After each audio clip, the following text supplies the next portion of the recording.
I'm Sherry, and this is Amelia, my partner in crime, and we'd like to start by welcoming everybody here. Amelia and I are excited to be sharing this report called Advocating for Equity, a caregiver-led examination of inclusive education in Vancouver public schools. This report has been a long time in the making, and we're excited to have so many people here to share it with. If you could go to the next slide. Okay, so just an overview for tonight's presentation. We'll begin by telling you a bit about our group, the Inclusive Education Working Group. We'll explain how this report came about and what we learned through our research. And we'll finish with a few takeaways that struck us as important as a result of doing this research. And as we said, after that, there'll be time for questions and discussion. So who are we? The Inclusive Education Working Group, or IEWG, we're a group of parents and caregivers organized through the Vancouver DPAC. We advocate for meaningful inclusion of students with disabilities and diverse abilities in VSB schools and programs. And I want to acknowledge that even though Amelia and I ended up pulling this report together, this was only possible because of so many other people in our group who were also gathering and sharing information and contributing to the analysis of the findings. So it was truly a community effort. And we also want to acknowledge the caregivers who took time to share their stories in the survey.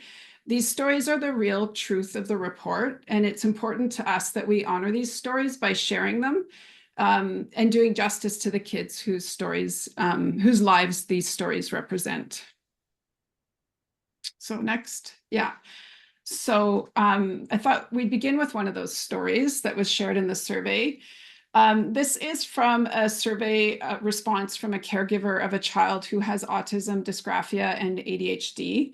And I chose to start with this story because I feel like it highlights many of the intersecting issues that kids with disabilities and their families experience as students in the VSB. So the story goes like this. Despite having a history of eloping, running, and needing continuity in relationships, my child had their SSAs or EA support pulled early in the year. And while the IEP meeting happened early, very few of the supports are in place. We've been told that SSAs, or educational assistants, don't provide academic support. And while academic success has been my child's main barrier, since the support dropped away, his behaviors, mental health, and social integration have all been profoundly impacted. My child has become increasingly disengaged, lost confidence in his ability to learn, produces very little work, and elopes on a regular basis. He's depressed and highly anxious, and we're now planning on missing work one day a week so he can be at home. This did not have to happen and is a systemic failure of the district, not the people who are trying to care for our child at school. Okay, next slide. So this story is one example of how kids with disabilities in Vancouver public schools face barriers to inclusion. And it demonstrates what we were noticing early last fall at the beginning of the 2023-24 school year. Members of our group were noticing a decrease in the numbers of SSAs or EAs and resource teachers. And we felt like support levels for kids with disabilities seemed to be getting worse and worse. And we had questions. Individually, we were asking our administrators questions like, why did my child have EA support last year, but there's no support this year? And we were given responses like, EAs don't provide academic support, only support for students who present health and safety concerns. But we want to know exactly how assessments are made for determining EA and resource teacher support, and no one would tell us how decisions are made or how these funding decisions work or staffing decisions work. So we decided to find out for ourselves.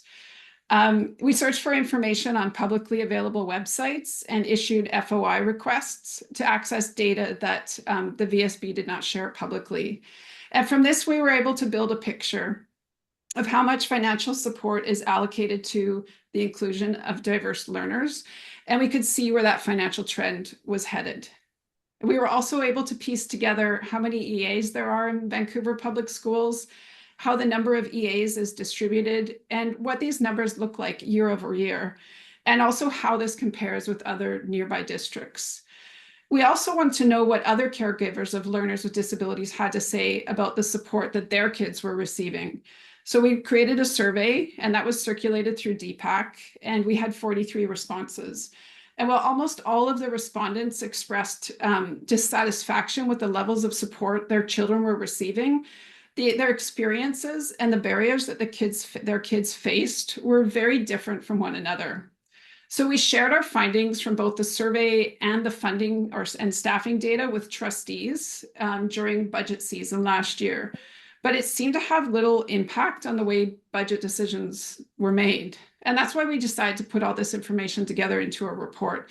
We want this report to be a tool that can be used to inform and support parent and caregiver advocacy for their kids. So moving on. So let's start with the stories and information that was shared by caregivers who responded to the survey. And we'll start with what support means. The purpose of the survey was really to target this issue of support for learners with disabilities in VSB schools. So what does support mean to caregivers? What we found in the survey, support generally referred to people who were working directly with learners with disabilities over and above the classroom teacher. So for the most part, this meant EAs and resource teachers. And we found that one of the most important aspects of this human support was the relationships that are built between EAs and the learners who rely on them, and resource teachers, of course. Caregivers said that trust and continuity were really key to them for students to feel comfortable and safe in their learning. But a lot of caregivers describe this situation where EAs and resource teachers are constantly moving in and out of their roles, working with specific students. In fact, one person described a practice at the VSB where EAs are actually purposely directed to work with different kids so that kids don't become attached to one particular EA. Caregivers said that this lack of continuity was not only disruptive for their children, but could actually be harmful, because for some kids, not knowing who would be helping them at school, if anyone, caused significant anxiety.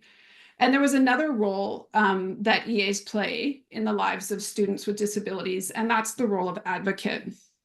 And here's a story from a caregiver who described really the significant role that their child's EA plays in not only supporting, but also advocating for their child, who was, this child was non-speaking with autism and had an intellectual disability.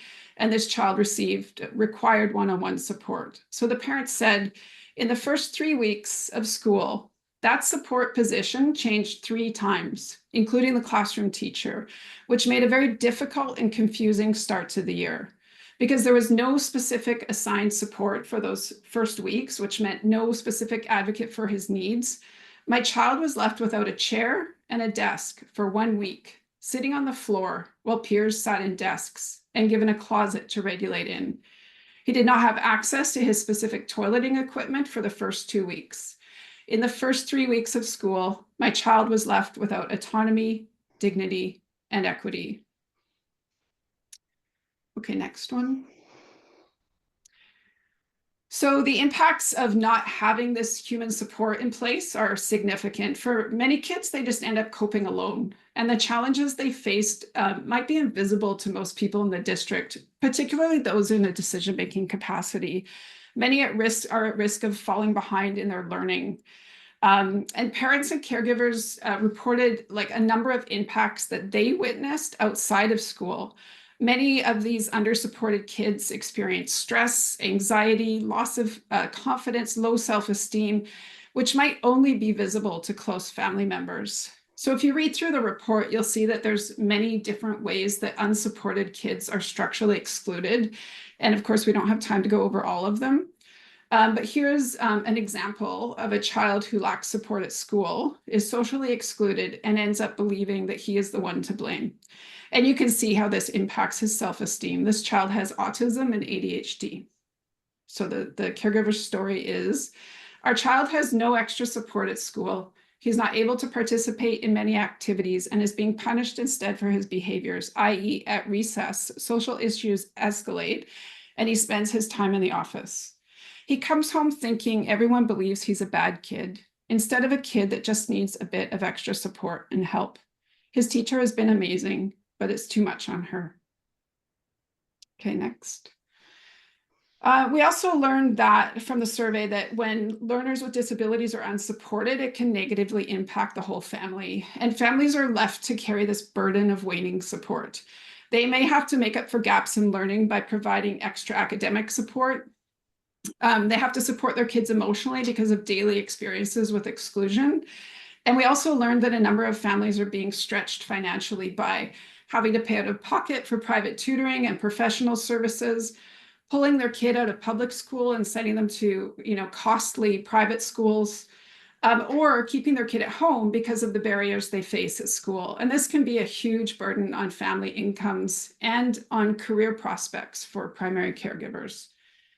So here's one example, another example of how a lack of support led to academic exclusion for one child, and the parents had to make up for the gaps in learning by paying for private services. This story is of an elementary student with an intellectual disability and FASD.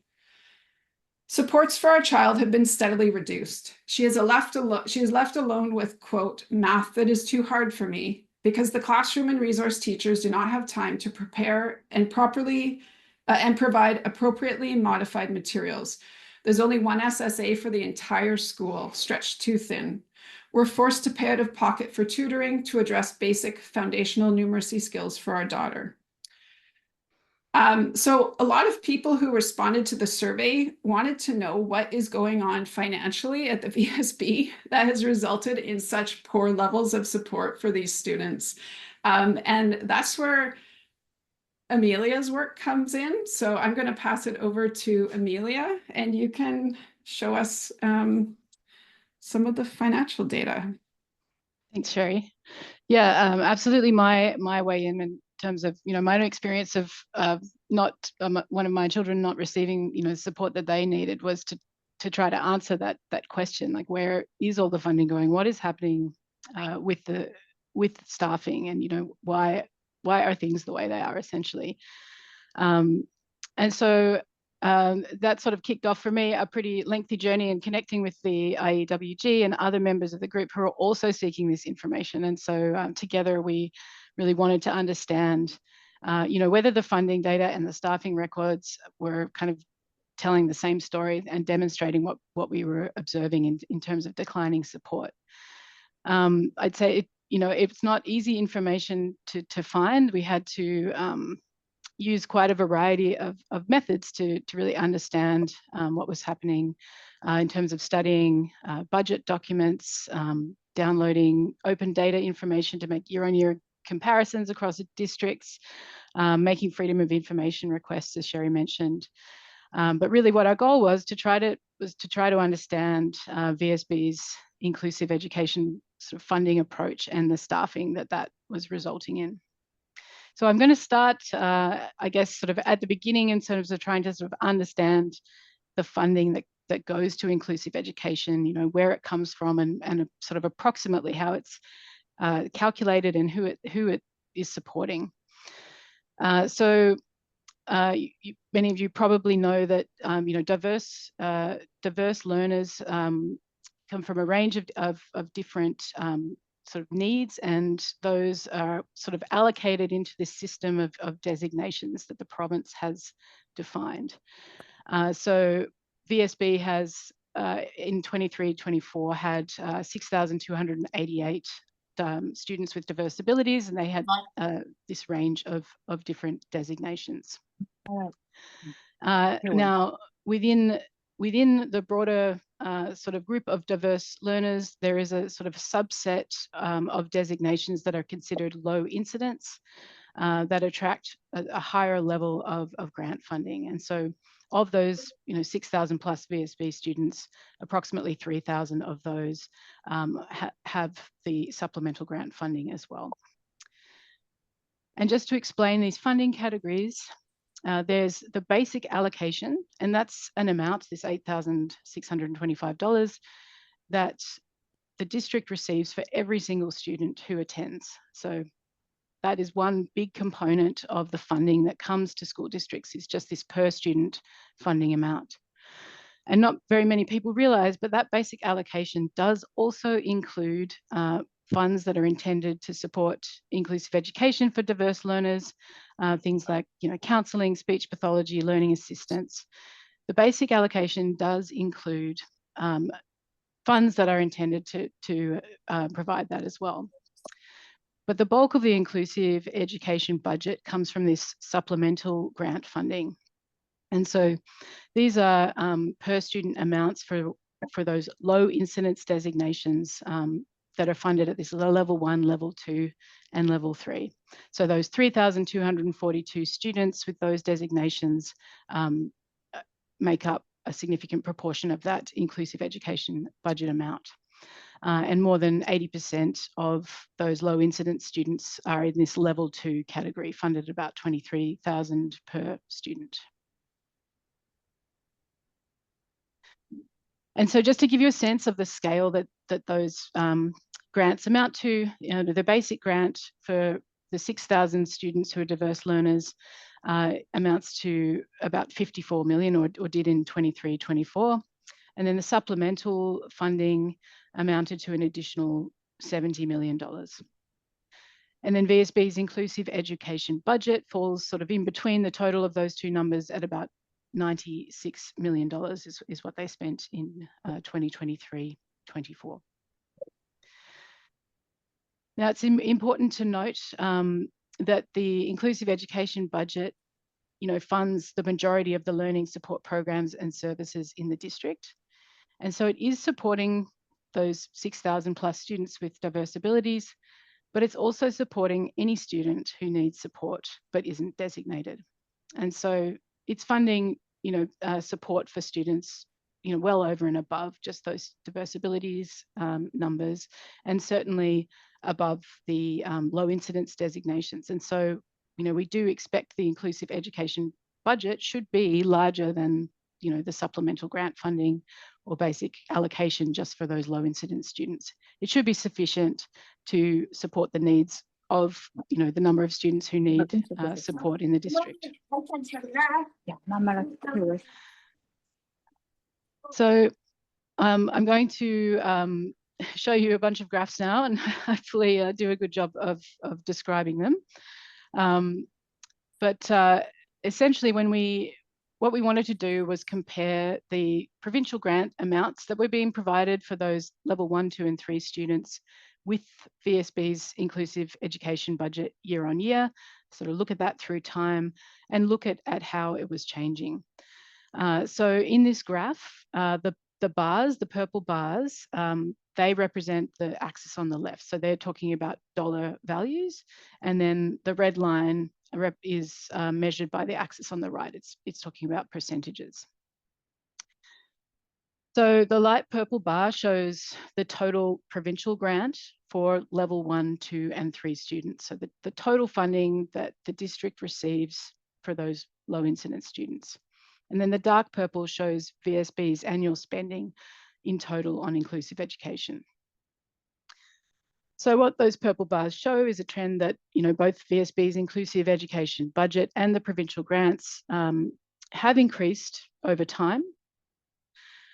But when you look at the red line, that tells us a little bit more of the story. So the red line shows that in 2016, VSB was spending 125% of the provincial grant amount on inclusive education. So that means the VSB was putting in additional money from general funds, from those basic grants, into inclusive education. And just a reminder, we do want to see that because inclusive education isn't just supporting the 3,000 low incidence students, it's also supporting the other 3,000 diverse learners, as well as those undesignated learners that need support. So we do expect the district should be spending over and above the grant amount. But what we saw in 2023-24 was that for the first time in the trend that we looked at, actually, VSB actually spent less than the grant. They spent at 98%. And this actually occurred because although the district had budgeted essentially to spend an equivalent amount to the grant, last year they actually underspent the inclusive education budget by 2.8 million. So even as many parents were calling for more support, many news articles, they didn't fully expend their budget. And at the end of last year, the district actually was able to return $3.3 million to its surplus, and 2.8 million of that came from unspent funds for inclusive education. And then another point that we wanted to make on this slide is that even though those bars do show an upward trend year on year in terms of increasing spending on inclusive education, that increase has actually been outpaced by the growth in the number of diverse learners in the district. So if you look at the budget on a per student basis, VSB's spending per student has actually dropped since 2016. And when you then consider inflation and rising wage costs, then the impact of that decline is even greater in terms of how much less support the VSB is providing compared to 2016.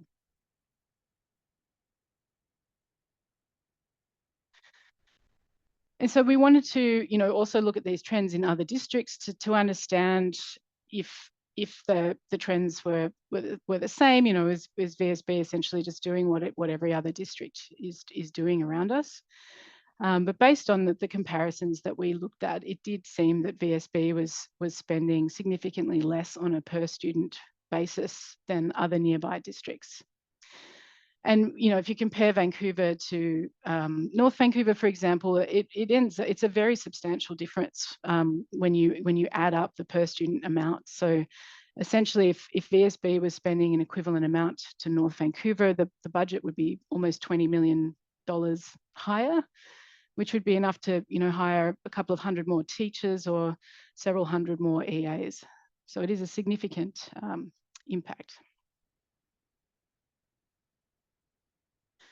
We also wanted to look at how VSB's staffing levels compared, if we could, between sort of, the number of EAs that were employed, the number of resource teachers that were employed, given that those are the most, common sort of direct supports for inclusive education in schools. We only had, we had to get this data through FOI. It's not generally available, and we were only able to get that comparison data for EAs in elementary schools and for from Burnaby and Surrey and Vancouver. But what it did show was that that VSB has proportionally fewer EAs in its elementary schools compared to Burnaby and Surrey. So looking at this table on the far right, it sort of shows EAs employed per $100,000 of that supplemental grant funding. And if we compare the numbers, Burnaby and Surrey both staff at similar levels, about 2.5 EAs employed for every $100,000 of that funding, whereas VSB has about 1.9. And what that difference works out to is that VSB has about 25% fewer EAs than these other districts for the equivalent amount of provincial funding that they receive.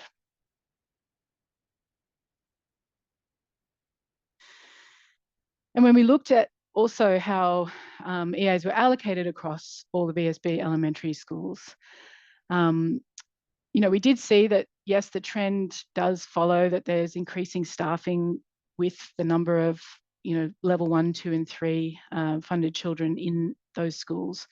But we do see really wide variation in that, a school can have a similar number of funded children and half the number of EAs as another school.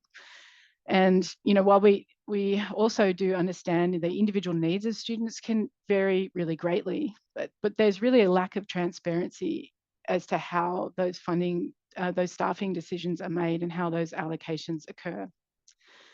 And even while from this graph, it shows us that some schools are staffed better than others, we do know as well that VSB isn't as well staffed with EAs as schools in Burnaby or Surrey, and I don't think anyone feels that we have adequate staffing in any of our schools necessarily.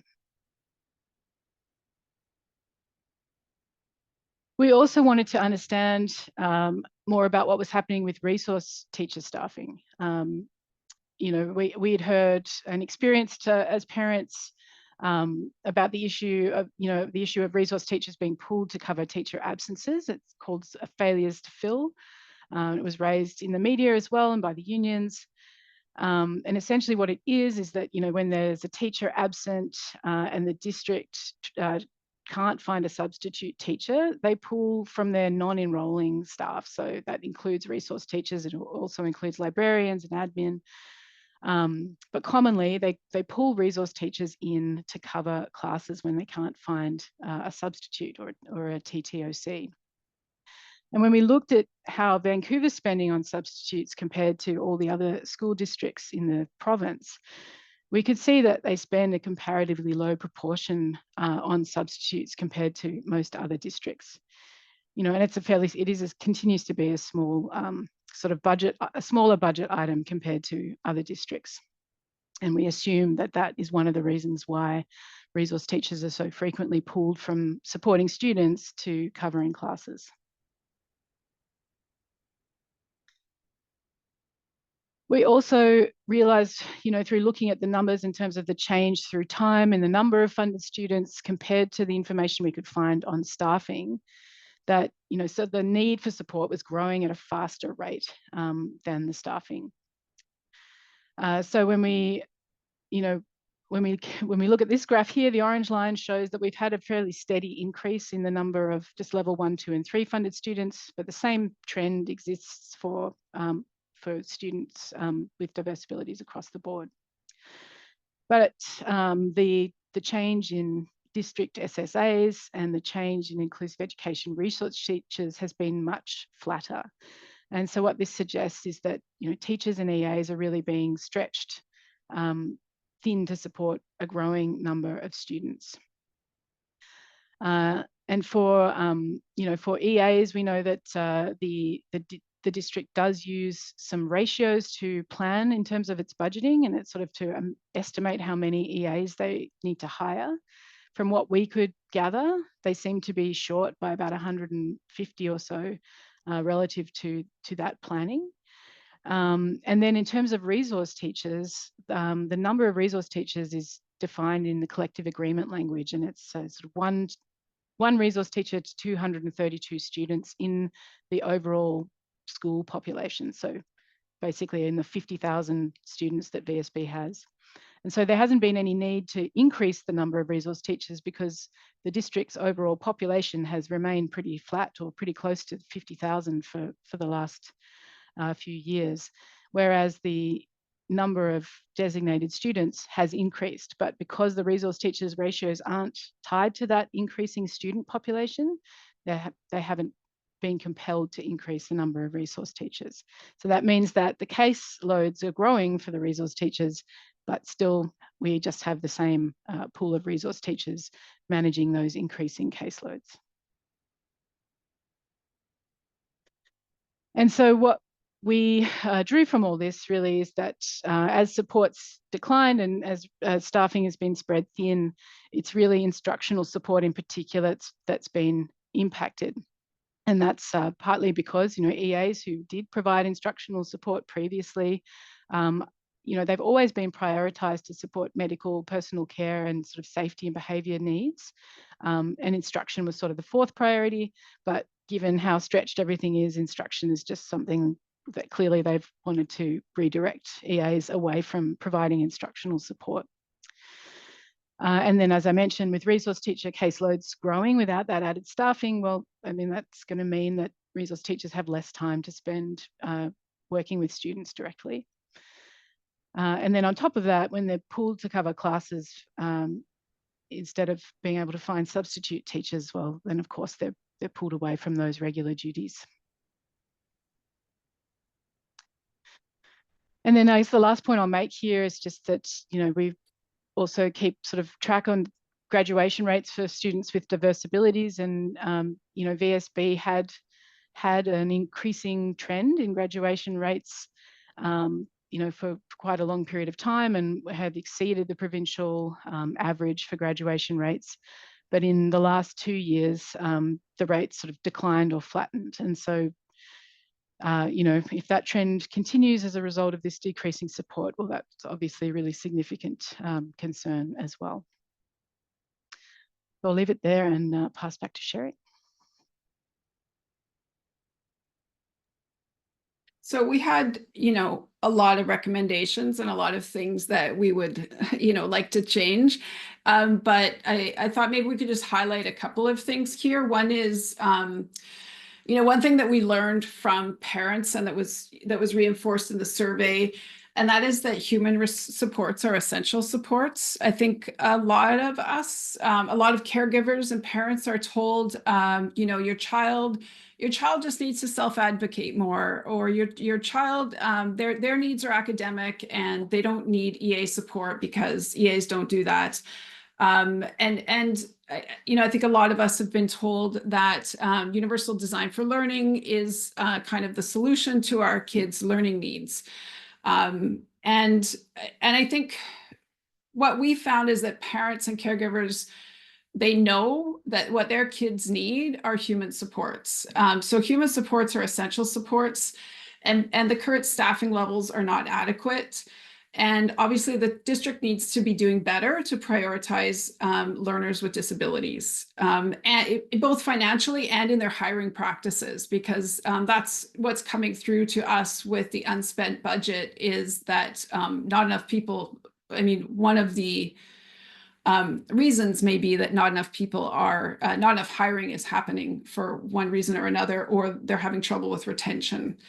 The other key takeaway that I think is important, I think we all think is important, is that caregivers are often made to feel like outsiders when it comes to decisions and conversations around their kids' learning. There was a number of people in the survey that said they felt left out of this circle of communication. They weren't consulted with decisions, and their voice kind of didn't seem to have an impact. And sometimes made to feel like they're asking too much when they advocate for their children. So there was, in some comments, this sense of powerlessness. One survey respondent just said, what's a parent to do? I've just been told there's no support, like you kind of threw up your hands. And so I think one of the messages that we'd like to leave everybody with is that you know your child best, and when you advocate, you are doing it for your child's best interests, and that's okay. But also you're not alone. Many caregivers are having similar experiences, not the same experiences, but there's a lot of common ground there. And there's this wealth of knowledge and experience and expertise out there in organizations like DPAC and many other advocacy organizations that we're going to point to in a minute. And actually, if we could flip to that last slide. These are, and I think Amelia is going to, at some point when the slides are not being shared, I don't know if you have it there right now, is going to cut and paste this into the chat. But there's a number of organizations for folks who aren't already connected with them. One, of course, is Vancouver DPAC, which is the second link there. The IEWG, that's our email address at the top. And then there's, just these other amazing groups, BC Ed Access, Inclusion BC, and so many other good groups that work together and advocate and support one another. So we do, I guess, want to leave with that message to those of you who are parents and caregivers, that we hope that you keep up the work, keep advocating, because your voices do matter. And hopefully, you can take this report with you next time you need to go into a meeting.